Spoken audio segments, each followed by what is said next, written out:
یہ جھوٹا دعویٰ ہے ان لوگوں کا، جھوٹا دعویٰ ہے ان لوگوں کا جو کہتے ہیں ہم قرآن سے محبت کرتے ہیں۔ پھر ان لوگوں کو یہ الفاظ اپنی زبان پر نہیں لانے چاہیے کہ جو دعویٰ تو کرتے ہیں میں قرآن سے محبت ہے، مگر پوری زندگی میں ایک مرتبہ بھی قرآنی تراویح ان کی مساجد میں نہیں ہوئی ہے۔ 50 سال ہوئے ہیں مسجدوں کو، 70 سال ہوئے ہیں مسجدوں کو، ایک مرتبہ بھی 70 سالہ ان 70 سالہ عرصے کے اندر ایک مرتبہ بھی قرآن نہیں سنا گیا ہے۔ تو میں تو یہ کہتا ہوں کہ کبھی کبھی مجھے ایسا لگتا ہے کہ وہ مسجد کی در و دیوار بھی ان مقتدیوں کو بد دعا دیتی ہوگی کہ تم نے مسجد تو بنا دی ہے مگر مسجد ترس رہی ہے، آپ کو نہیں سننا تھا۔ کیا ایسے 10 آدمی بھی پورے محلے میں ایسے نہیں ہیں جو قرآن سننے والے ہوں؟ تو مسجد کی در و دیواریں بھی ان لوگوں کو جو ہے بد دعا دیتی ہوگی کہ مسجد اسپیلنگ کا نام نہیں ہے، اے سی لگانے کا نام نہیں ہے، اور یہ رنگ و روپ کرنے کا نام مسجد نہیں ہے۔ ایسی سستی میں نے دنیا میں کہیں نہیں دیکھی ہے جتنی سستی اور جتنا ظالمانہ رویہ قرآن کے ساتھ کشمیری قوم کا ہے۔ آپ دنیا کے کسی کونے میں جائیں، وہاں ایک تراویح نہیں، وہاں اگر آپ نیچے منزل میں ایک تراویح ہوتی ہے، دوسری منزل پہ ہوتی ہے، صحن میں الگ تراویح ہوتی ہے، گھروں میں الگ ہوتی ہے۔ اتنا شوق ہے لوگوں کو قرآن سننے کا، سنانے کا۔ یہاں حافظ ترس رہے ہیں مگر لوگ لینے کو تیار نہیں اپنی مساجد کے اندر۔ تو نبی علیہ الصلوۃ والسلام نے فرمایا ان اللہ یرفع بہذا الکتاب اقواما ویضع بہ آخرین، جس قوم نے قرآن کو اپنے سینے سے لگایا اور قرآن کے تمام حقوق کو ادا کیا، قرآن کو پڑھا، قرآن کو سمجھا، قرآن کے مطابق زندگی گزاری، وہ قوم کامیاب ہوتی ہے، اللہ اس قوم کو عزت اور رفعت عطا کرتے ہیں۔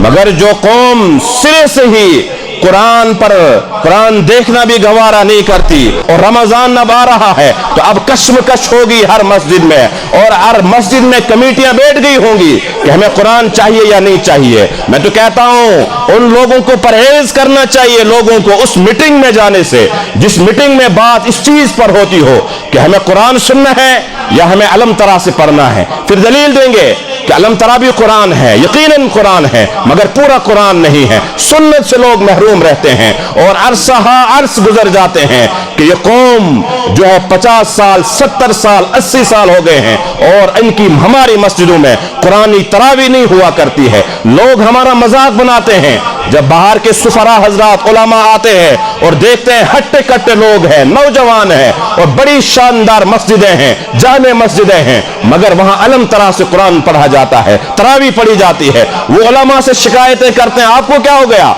کہ جامعہ مسجد جیسے خوبصورت مساجد ہے یہ، مگر اور لوگ بھی اچھے خاصے ہیں، تندرست ہیں، کسی کی ہڈیاں ٹوٹی ہوئی نہیں ہے، ٹانگیں ٹوٹی ہوئی نہیں ہے، مگر یہ علم ترا پڑھ رہے ہیں۔ تو وہ علماء سے شکایتیں کرتے ہیں آپ ان کا ماحول مزاج کیوں نہیں بدل رہے ہیں؟ اب علماء بھی کیا کہیں کہ لوگوں سے کہا جاتا ہے، اور امام حضرات جب لوگوں سے کہتے ہیں ہم قرآن پڑھیں گے تو امام کو دھمکی دی جاتی ہے آپ کو خاموش رہنا ہے ورنہ آپ چھٹی کر دو۔ تو یہ رشتہ، یہ تعلق ہے ہمارا قرآن کے ساتھ۔ یہ قرآن ان لوگوں کے خلاف گواہی دے گا جس طرح سے روزہ ایک انسان کے لیے سفارش بھی کرے گا اور ایک انسان کے خلاف بھی روزہ کھڑا ہو جائے گا، اسی طرح قرآن بھی ایک انسان کے لیے سفارش تو کرے گا مگر دوسرے کے خلاف قرآن کھڑا ہو جائے گا۔ تو قرآن کے ساتھ ہمیں رشتہ مضبوط کرنا ہے۔ ان باتوں کو آپ سرسری نظروں سے نہ لے جائیں کہ سن لیا اور کانوں سے نکال دیا، نہیں، فکر لے کر یہاں سے جائیں کہ ہمیں اپنی مسجدوں میں قرآن کو آباد کرنا ہے۔ ہمیں ہر مسجد میں قرآنی تراویح ہونی چاہیے، ہر مسجد میں ہونی چاہیے۔ 15 منٹ سے کوئی انسان نہیں مرے گا، کسی کی ہڈیاں نہیں ٹوٹے گی، کوئی چکر کھا کے نہیں گرے گا۔ 10-15 منٹ کا یہ فرق ہوتا ہے، اور ان 10-15 منٹ کی وجہ سے ہم اتنی بڑی فضیلتوں سے محروم ہوتے ہیں۔ تو میں نے ابھی بھی کہا یہ جھوٹا دعویٰ ہے ان لوگوں کا، جھوٹا دعویٰ ہے ان لوگوں کا جو کہتے ہیں ہم قرآن سے محبت کرتے ہیں۔ پھر ان لوگوں کو یہ الفاظ اپنی زبان پر نہیں لانے چاہیے کہ جو دعویٰ تو کرتے ہیں میں قرآن سے محبت ہے مگر پوری زندگی میں ایک مرتبہ بھی قرآنی تراویح ان کی مساجد میں نہیں ہوئی ہے۔ اپنے بھی خفا مجھ سے ہیں، بیگانے بھی ناخوش، میں زہر ہلاہل کو کبھی کہہ نہ سکا کند۔ میں درد مندانہ اپیل آپ سب سے کر رہا ہوں، خدا را میرے ان باتوں کو اپنے دل میں جگہ دے دیجئے